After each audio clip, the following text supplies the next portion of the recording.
Good day, men and women of Yah. I got one for you. The topic for our study Wednesday is Yah's unmerited favor. And before I present my material, I always call my friend to make sure that I'm being understood and, not speak over people's heads, just prepare. And we talked about a question that I remember being asked years ago before my disciple walk was in full swing. When people talk about his favor, I actually used to think that when they say that they were his favorite, like I'm like, okay, nah, because if he loves you and he loves me and he chooses you to be his favorite over me, and I know that I'm trying to follow his steps and follow his commandments, and I know the type of stuff that you be doing.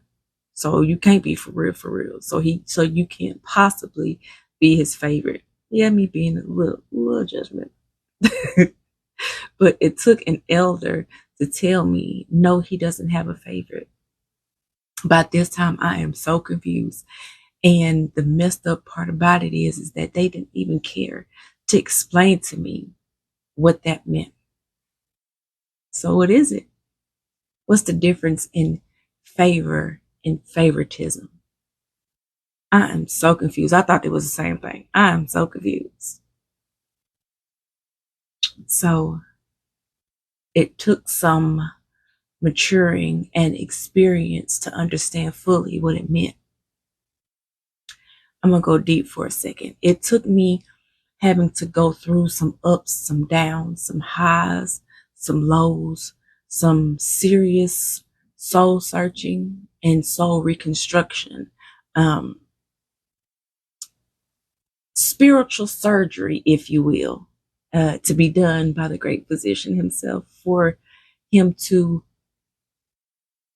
implant his word in me, to fully understand that blessings aren't materialized or equated to prosperity or ease or material abundance. Blessed are the peacemakers, those that hunger after the righteousness, that give mercy and obtain mercy. Let's look at it. Let's look at spiritual favoritism. It is the practice of giving preternatural treatment. I think that's how you say it, to one person or group at the expense of others, like, being biased or prejudiced. Now, I want you to pause the video real quick and look up Acts chapter 10, verse 34 right quick. And don't worry, I'll wait. Pause. So if you pause the video and read it, then yeah, God doesn't show favoritism. He shows favor. Know the difference. When Yah anoints you for the job, he sees you as dependable. He knows you will get the job done. So he says, yes, I will continue to use you. I will continue to send you, to put you in difficult situations, because I know that you can handle it. And I'm expecting you to be the best at it. I'm expecting great things from you.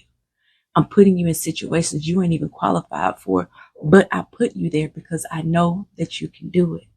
I give you the confidence and the power to be on platforms that you may feel like you have no business being on. He gives you the ability to depend on him, not being hid away or put away, not with ease, not with comfort. I'm going to share something with you personal, my testimony, if you will. If you don't want to hear it, then thank you for joining the kickback. Be blessed. But if you're still here, this is my testimony as it pertains to the topic of favor and favoritism. I'm going to be transparent, and I'm going to try my hardest not to cry. If I do, you will understand my tears by the end of the video. So, As many of you may know,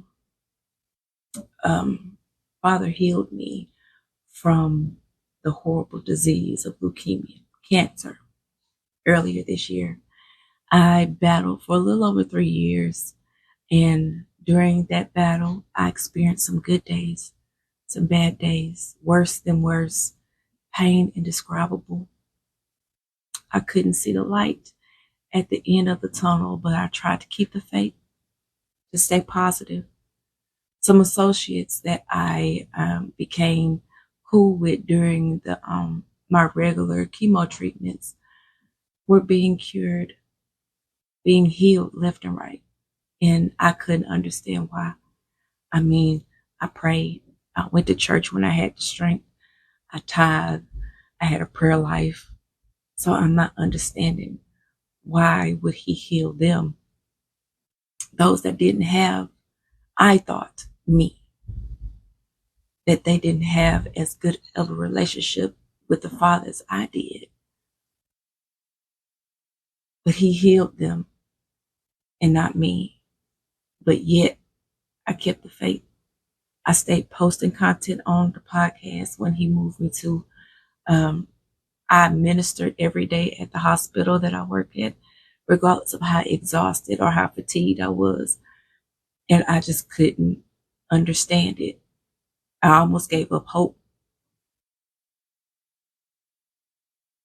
I sunk into a deep depression, and it was bad, y'all. It was very bad. And it wasn't until y'all sent my son to call me and to tell me to snap out of it. Him not even knowing the battles that I had in my head, the darkness that I let in because of my self-pity. Me thinking that y'all forgot about me. And it wasn't until then when I heard a voice telling me, you were meant for greater. Get up, endure. You were built for this. I realized at this moment, this will be my greatest testimony. This disease wasn't meant to break me or to show, but to show others his true power and his glory.